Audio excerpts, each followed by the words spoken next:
Hey you. Yes, you. What are you doing on YouTube watching another video? Don't you spend enough time staring into screens at the zombified faces of your students? Shouldn't you be outside taking a walk, getting some air on your head and breathing some sunshine? Strike that. Reverse it. The point is, aren't you exhausted by all of the screen staring? There's a very real reason for that. So, hey, since you're here already, you might as well stick around and let's talk about Zoom fatigue.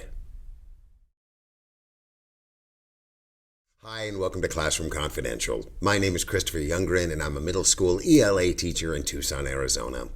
Here on this channel, I share tips and strategies I've used both in person and online, things that keep me sane and my students engaged.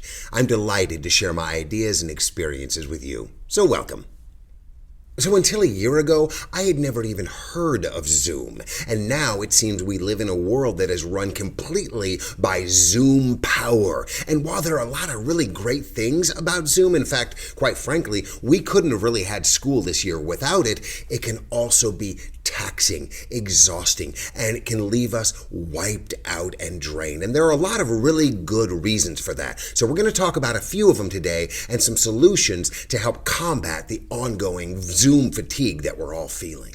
Now, as teachers, I think one of the reasons that Zoom can be so exhausting, and the reason that I'm going to bed earlier every day than I ever have before, because quite frankly, by 9 o'clock, I'm just tapped out and I'm counting the seconds until my boys are in bed so I can crash myself. But one of the reasons is because when we are bringing everything to class on our end and we are being met by students who very often are contributing very little or engaging not much at all, it can be a draining experience. It could be the equivalent of an actor on stage in a comedy playing for an audience who just isn't laughing. Silence in that case is death. Or picture a rock band that's jamming out to an audience that's just sitting down the whole time, not moving, not dancing, and clapping at the end of every song like this. I mean, my goodness, can you imagine putting out that kind of energy and getting so little in return? Now, when the situation is reversed, though, when the audience is on their feet, or the audience is laughing, or the students are engaging, it energizes us. It builds us up and keeps us going. But when all of the energy is going in one direction and we're getting very little back, it's no wonder that our stores are so quickly depleted.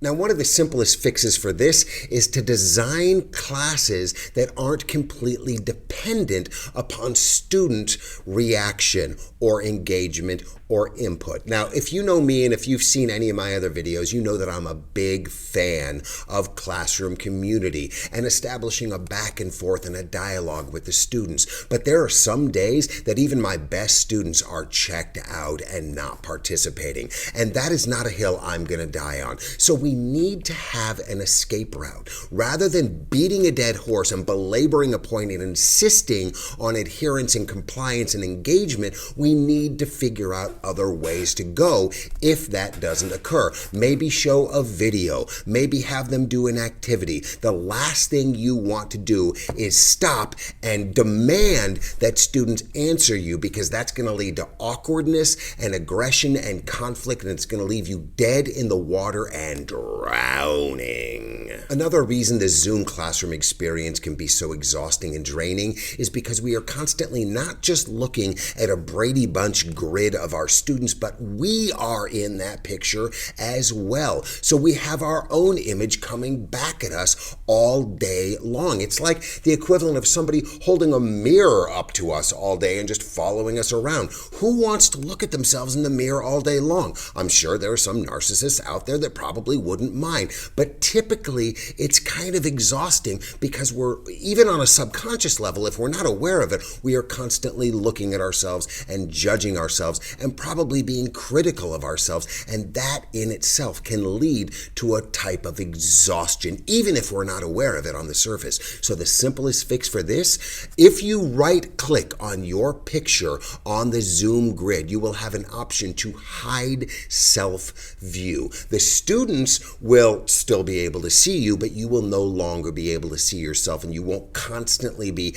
checking in with yourself to make sure that your hair is in place and that your makeup is on correctly or whatever the case may be. Now make sure that you line the shot up correctly to begin with so they're not just looking at the top of your head. But once you do that, you can right-click, turn off self-image, and just breathe a little easier knowing that you don't have to look into your own ding-dang face all day long. Another reason that teaching on Zoom can be so tiring is that it's difficult to decipher nonverbal cues and communication. In person, you can see the entire student. On Zoom, you're lucky if you get their head, maybe part of their torso. Half the time, you're just looking at the top of their head, maybe a ceiling fan, which is a whole nother story. But when you're not able to get all of the nonverbal cues that you would get in person, it creates a disconnect, and that disconnect depletes you of the pleasure chemical oxytocin. When all of the verbal and nonverbal cues are working in tandem and everything's clicking, then it produces oxytocin, which makes you feel good, which makes you feel warm and fuzzy. But when they're not in tandem, when they're not working in sync, you get the opposite effect, and you start getting anxiety and frustrated and maybe a shortness of breath, and it's certainly exhausting because you realize very quickly that there's a lot more going on with communication than just speaking back and forth. Even if it's just on a subconscious level, something is going on that is just not clicking, and it registers deep inside of you, and as a result, you get worn out, and you sometimes don't even know why.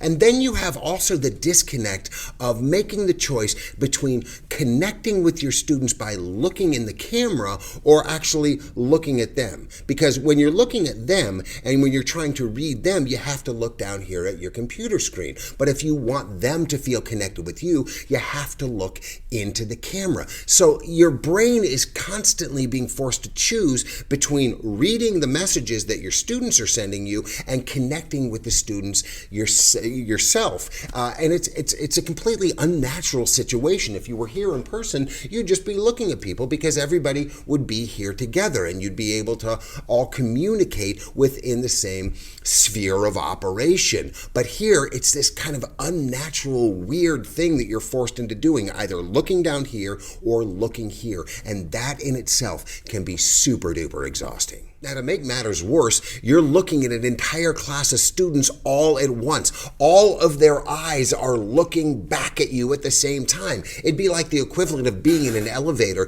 and having everybody turn and staring at you at the same time. Having that many eyes on you all at once can be exhausting. You're going to feel scrutinized even if you're not aware of being so. And so how do you fix this? Well, I say switch to speaker only view. Now, you're still going to have maybe a couple of students here over on the side, but for the most part, you're just looking at one person at a time, and you have a lot less to decipher and a lot fewer messages being sent to you. So overall, it's going to result in a much less exhausting experience. Now, another reason we could be feeling so burnt out, and it may seem like a no-brainer, literally, is that we're not drinking enough of this stuff. We're dehydrated, and when we're dehydrated, it makes it harder to think. But if we drink more water, it can increase our thinking abilities up to 30%. Set a timer once an hour. Chug a bottle. If you hate water, just choke it down. Get it done, because the more hydrated you are, the better you think, the more aware you are,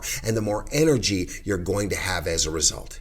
Another thing that tends to happen on Zoom is that we're generally too close to the camera. And when we're too close to the camera, it's the virtual equivalent of invading somebody's personal space. I know, I'm sorry, way too close, right? And what happens when you get up in somebody's face like that? Unless you're going to give them a kiss, it may feel a little threatening. It may feel threatening even if you are going to give them a kiss. But the point is, you are up in their space. You are up in their face. And it triggers that fight or flight response. It stresses you out. It causes anxiety, and it mentally taxes the body and the brain, resulting in fatigue and exhaustion. So what do you do to solve this? Just back off, man. Just back up about 3 feet from your camera. If you put 3 feet between yourself and the camera, and your students have 3 feet between themselves and the camera, that's about 6 feet right there. That's like the optimum zone for communication to occur. It's like Goldilocks and the porridge. It's just right. You can also reduce the number of unnecessary Zoom meetings you may be scheduling outside of your classes. Sure, you got to be there to teach, you got to be there for your classes, but aside from that, not every single encounter has to be done face-to-face virtually via Zoom or Google Meet or FaceTime or whatever the case may be. Make a dang phone call. Do you remember phone calls? It's what your phones are designed for. Comment down below if you actually use your phones as phones, or if they're just miniature computers at this point. But I know, as horrifying a thought as it may be, tear yourself away from the screens, right? Talk to somebody with just audio for a change. You might pick up on things that you didn't hear before via Zoom, and you're certainly going to cut down on the eye strain, which in itself is definitely fatiguing. And finally, like I said at the top of the video, tear yourself away from the damn screens, for crying out loud. If you have a 5-minute break between classes, why are you on YouTube listening to me yammer on? Go outside, take a 5-minute walk, get your body moving. Stop staring into electronics all day long. I promise you, when I was a kid, my mom said, hey, if you watch too much TV, it's going to rot your brain. But now there is scientific research that supports the idea that staring into screens all day long really is doing a number, not just on our physical health, but on our mental well-being as well. So get up, get moving. Remember, live your life, all right? This pandemic may be very close to an end, and these screens may not be as prevalent in our life as they are right now, but they're always going to be a part, I have a feeling. But you got to find that balance. You got to find that balance between being online and being in the real world. The real world is out there. Go explore it. Hey, all the same, thanks for joining me today. I do appreciate you being here. And if you got value from this video, smash that like button for me if you would. If you're enjoying my videos, subscribe to my channel, hit the notification bell, and you'll be alerted every time I release a new video. Be well out there, stay safe, take care of yourselves, and take care of someone else. We'll talk to you soon. Bye-bye.